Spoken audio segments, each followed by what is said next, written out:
A proposta da vida é sermos úteis. Então, uma vida que não tenha utilidade é uma vida vazia. Quando se fala em reforma íntima, por exemplo, as pessoas têm uma tortura íntima muito grande, porque elas entendem que precisam dar um salto em direção a uma santificação inatingível para a nossa condição humana. Eu não falo de espiritualidade sem falar de sexualidade. Oi, pessoal que está nos acompanhando no canal da Web Rádio Fraternidade, esse bate-papo que a gente está tendo com os expositores do 7º Congresso Espírita de Uberlândia.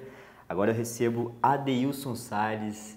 Tudo bem contigo, Adeilson? Tudo ótimo. Prazer em recebê-lo. Alegria minha estar aqui com vocês novamente. Para começar, a gente está aqui, claro, no 7º Céu, e eu gostaria que você falasse, eu sei que resumidamente, né? Claro que o Adeilson fez uma palestra aqui para a gente a respeito do tema que você trouxe nesse 7º Céu.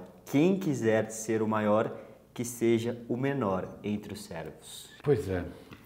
Isso, no mundo atual, é um tanto estranho para o orgulho humano ouvir. Que quem quiser ser o maior no reino dos céus deve ser o menor aqui na terra. E no próprio Evangelho a gente encontra um exemplo bacana de Jesus quando ele toma como a referência uma criança, né? E aí, na didática dele, na pedagogia dele, ele simplifica a compreensão, porque mostrando uma criança, que é o símbolo, né, da pureza, de um comportamento de aprendiz, etc., etc., ele faz com que a gente entenda. E é preciso que nós comecemos a refletir as questões acerca do Espiritismo de uma forma mais humanizada. Quando se fala em reforma íntima, por exemplo, as pessoas têm uma tortura íntima muito grande, porque elas entendem que precisam dar um salto em direção a uma santificação inatingível para a nossa condição humana. Então, quando ele fala de ser o menor, ele nos faz uma proposta de vida. A proposta da vida, no meu entendimento, como escritor, como psicanalista, né, que é aprendiz também, a proposta da vida é sermos úteis. Então, uma vida que não tenha utilidade é uma vida vazia. E a gente acaba adoecendo quando a gente não está dentro da dinâmica do existir num contexto em que a vida pulse em mim e que eu interaja socialmente, dentro da família, onde quer que eu esteja, no trabalho, etc., no sentido de servir. Servir não é ser servil, é você estar dentro da possibilidade sempre de colaborar. Você veja que até as grandes empresas hoje, quando contratam um funcionário, elas ficam prestando atenção se ele é um funcionário proativo. E tem tantas coisas na vida da gente que nós podemos ser proativos no sentido de servir, de fazer o ambiente ficar melhor, de fomentar um relacionamento mais agradável, mais amoroso, mais fraterno, etc., etc., etc. Então é importante que esse tema que nós trouxemos aqui, que nos foi dado participar com a palestra, ele tem uma mensagem característica, mas que nos pede também para o seu entendimento um pouco de humildade. Mas eu tenho que me rebaixar para me elevar? Como é que é isso? Como é que eu fico dentro do meu contexto de vida, da minha visão de mundo? Como criaturas ainda muito orgulhosas, nós estamos aprendendo a digerir que ser o menor aqui na Terra é aquele que leva a vida de uma maneira mais leve, mais tranquila, que releva as coisas, né?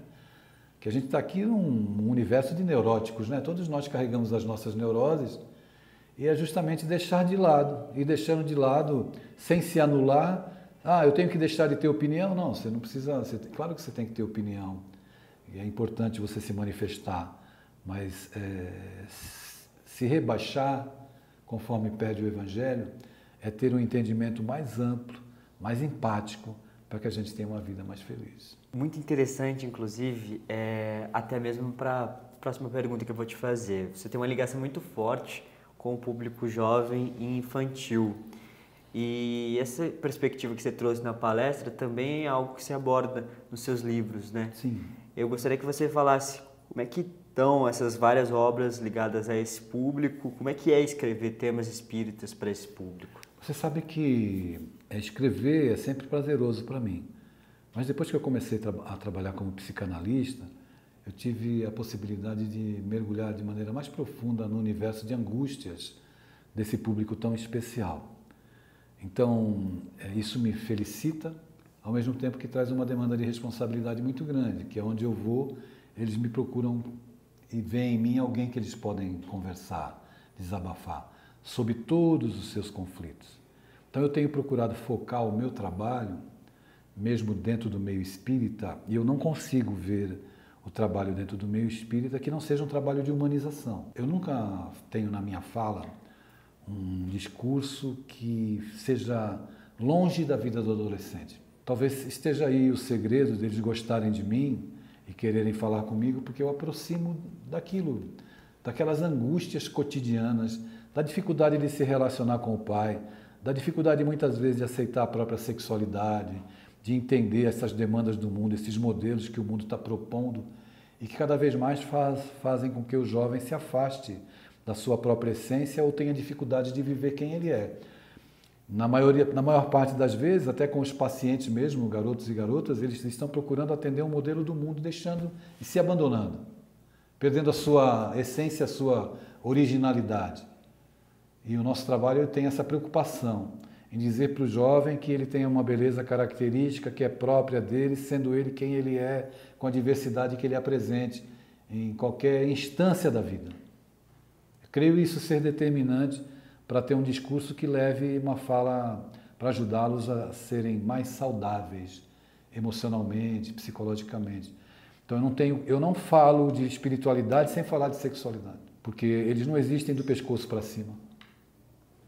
É preciso tratar desse universo interior, do universo desses conflitos, da sexualidade, para que eles se apropriem da sua própria sexualidade, para que eles não vejam que as coisas sejam motivo de escândalos e que o fundo, a proposta essencialmente é educar sentimentos e desejos para poder ter uma vida melhor. É interessante porque é sempre legal conversar com o escritor, porque a gente vê o livro, a gente abre, a gente lê, mas a gente fica curioso para saber como é que é a história da construção desse livro. Aí eu te faço uma pergunta para saber assim, tem algum livro que te marcou, algo curioso na construção de algum desses livros que você tem? É claro que tem livros que se eu fosse escrever hoje nem escreveria mais, né? Porque, como diz o filósofo Heráclito, um homem não se banha 2 vezes no mesmo rio, né? Você entra às 10 da manhã, você volta às 10h30, não é nem mesmo mais o mesmo homem, nem mais o mesmo rio. Então é evidente que o tempo, as experiências próprias, as minhas experiências de vida, me fizeram ter uma visão mais abrangente, né? E como eu, felizmente, tive aprendizados grandes e especiais com a minha própria história de vida, me permite olhar para o mundo de uma maneira mais ampla. Então, todas as construções que eu venho fazendo agora no campo da literatura, elas correspondem muito a isso que eu observo.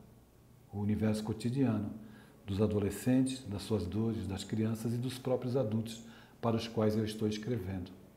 Eu tenho dificuldade em escrever coisas alienantes, ou seja, de colocar a vida dentro de uma bolha. A vida não cabe em bolha alguma. Então fica muito difícil circunscrever as pessoas, a sua maneira de pensar, a um cantinho da vida. Falando a respeito desses bastidores, da construção do livro, nessas andanças que você tem aí pelo mundo, nos congressos, a gente sabe ver aqui, por exemplo, aqui no CEL, muita gente te abordando, conversando.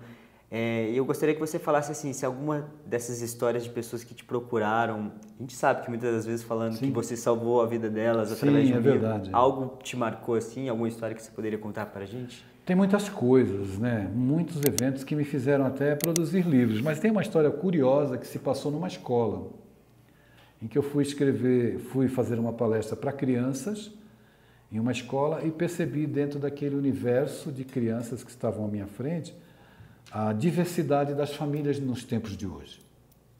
Então eu não podia dizer para aquelas crianças que estavam ali na escola que elas só poderiam ser felizes se tivessem pai e mãe, porque ali, como eu disse, existia a diversidade das famílias. Então, para contemplar a criança que tinha 2 pais, 2 mães, um pai, uma mãe, pai e mãe, ou avó, tia, aí na hora em que eu olhei para aquelas crianças, eu decidi ali criar e fazer uma releitura do livro Alice no País das Maravilhas e contei para as crianças a história da Alice no País das Famílias, que era uma Alice órfã e tal, que queria ser adotada, que vai parar no País das Famílias de uma maneira assim, bem interessante, bem lúdica. E quando eu terminei de contar a história, as crianças e a diretora da escola, os professores começaram a me aplaudir. E me perguntaram onde é que estava o livro para vender, né? Eu não tinha escrito o livro ainda. Então eu voltei para o hotel e escrevi a história. e o livro depois foi publicado, ficou um livro muito bonito, as ilustrações inclusive, e que fez a diferença, e que retrata a vida, né? Porque eu acho que a literatura, ela não é para falar só de dor, mas ela tem que cumprir um papel para que todas as pessoas que leem, que tenham acesso a qualquer obra, elas se sintam dentro do contexto. Você lê um livro e aquele livro servir como peso para você, meu Deus, é tão difícil, eu não vou ser assim nunca. Então isso é muito angustiante. Eu acho que o papel da literatura é lazer, alegrias e trazer esperança, a meu ver. Né? Aproveitando que a gente está falando a respeito desse público também, né, desse público jovem, um assunto que foi muito recorrente durante as nossas entrevistas, porque de fato chegam muitas mensagens à Web Rádio Fraternidade, é um esvaziamento dos jovens nos centros espíritas. Qual que você acha que é o principal desafio dos dirigentes para poder atrair esse público? É o conteúdo, né? Uma linguagem acessível e pedagogicamente adequada e tratar do universo dos jovens. Eu não consigo educar ninguém, nem atrair ninguém para uma fala comigo, sem que eu esteja no mundo dele. O educador tem que ir no mundo do educando e não trazer um educando para o seu mundo. Quando a gente vai com um discurso pronto, quando a gente não está disposto a ouvir o jovem, a aprender com eles, porque eles também têm o que nos ensinar, fica muito difícil. Então, o meu discurso está longe e nós não temos nenhuma sintonia. Por isso que tem ocorrido um esvaziamento. Então, a gente precisa falar de mediunidade, de sexualidade, de espiritualidade, trazer alguns ângulos novos, abrir algumas janelas para que eles possam contemplar, por exemplo, a dificuldade de se relacionar com os pais. Como é que eles fazem quando eu não consigo me abrir, quando eu tenho uma educação castradora? Né? Porque existem modelos instituídos na sociedade. Todo pai é perfeito. Não é, mentira. Toda mãe é perfeita. Mentira. E a ótica da reencarnação faz com que a gente dilate o nosso olhar para um pai para além do personagem, olhar para o humano, além do título de pai e mãe. Tem um ser humano ali. Olhar para um filho também por esse ângulo. É por isso que se eu entro na casa espírita como adolescente e não encontro nada lá que se identifique com o meu mundo interior, eu não permaneço. Se eu entro lá, se tem alguém querendo me catequizar, fazer com que eu pense da maneira como a pessoa pensa, fica difícil, eu não permaneço. Já é difícil a gente estabelecer muitas vezes relação saudável com os nossos próprios pais se eu não tenho um sentimento de pertença emocional dentro da relação. Se os nossos pais não nos permitem existir emocionalmente na relação, gradativamente nós nos afastamos deles. Nós mantemos até a relação, por uma questão de modelo mesmo, que a gente cumpre na Terra. Mas chega uma hora que a gente se afasta, infelizmente. Então, uma criança precisa existir na relação com os adultos e a criança não é respeitada emocionalmente. Quando ela chora, engole o choro, isso é bobagem. Mas ela tem um sofrimento dela que tem que ser respeitado. Quando ela faz birra, ela pode estar pedindo socorro, porque os pais se agrediram na noite passada, por exemplo, e ela se sente insegura. O adolescente da mesma forma, o adolescente também não é respeitado emocionalmente. Isso é bobagem, isso é frescura. Toma aqui alguma coisa. E ele tem um sofrimento específico inerente a um período conturbado de desenvolvimento emocional, que é um verdadeiro tsunami, com eclosão de hormônios e reminiscências de vidas passadas, e vai por aí.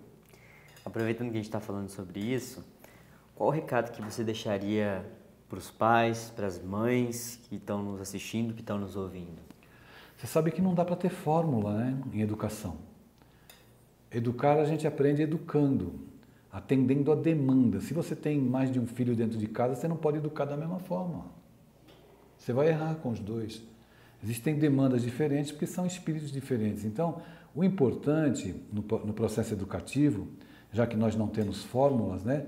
Quando você repete a fórmula com o seu filho, que aplicar em você, você corre o risco muito grande de sangrar em cima do seu filho e passar para o seu filho os traumas que você carrega, que os teus pais passaram, os avós passaram para os pais passam para os filhos.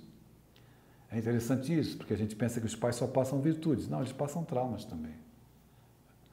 Porque eles querem? Não, porque é algo que eles ainda não aprenderam a lidar. Então, se eu pudesse dizer algo no sentido de uma educação, a gente tem que ouvir, prestar atenção que a gente vai ter mais chance de ser assertivo na educação. Ouvir o que eles falam e ouvir o silêncio que eles fazem. Observar o comportamento, as reações. A gente tem muita chance de acertar. Não estou dando receita miraculosa, mas educar é um processo de crescimento e aprendizado de quem educa também. Se eu tenho fórmulas e as aplico, a minha chance de fracassar é muito grande. Total. Muito, muito interessante mesmo. Para a gente finalizar, Adeilson, eu gostaria que você deixasse uma mensagem para a Web Rádio Fraternidade, que está completando 15 anos, está debutando. Debutando, menino, é uma adolescente e não me apresentou até agora nenhum conflito. Nenhum conflito juvenil, mas eu diria para aqueles que estão por detrás desse trabalho grandioso, que se tornou a Web Rádio Fraternidade, que tem a ver com o que eu disse no início. Os mentores da rádio, o senhor Rubens e a dona Divina, eles perceberam que a vida é ser útil. Então, mesmo nas lidas e nas lides, que não são muito boas às vezes, porque os problemas fazem parte do universo de todos nós aqui na Terra, eles seguem servindo. Servindo de uma maneira... São duas pessoas humildes e simples. Mas a grandiosidade, a perenidade do trabalho que se concretiza, que vai ficar registrada na história do Espiritismo, é essa compreensão que eles têm da lição do Evangelho. Não se tornaram santos, se tornaram servidores. E aí eles estão próximos de Deus. E a Rádio Web Fraternidade salva vidas, resgata corações e nos oportuniza estarmos aqui hoje, todos nós, sendo abrigados pelo coração generoso dos nossos amigos Rubens e Divina, e isso vai se espraiando, o bem se espraia. E ninguém tem como conter. Adeilson, te agradeço demais, viu, pelo papo. Muito obrigado mesmo, viu? Obrigado eu. Um tchauzinho para quem está nos assistindo aí. Tchau, tchau. Valeu.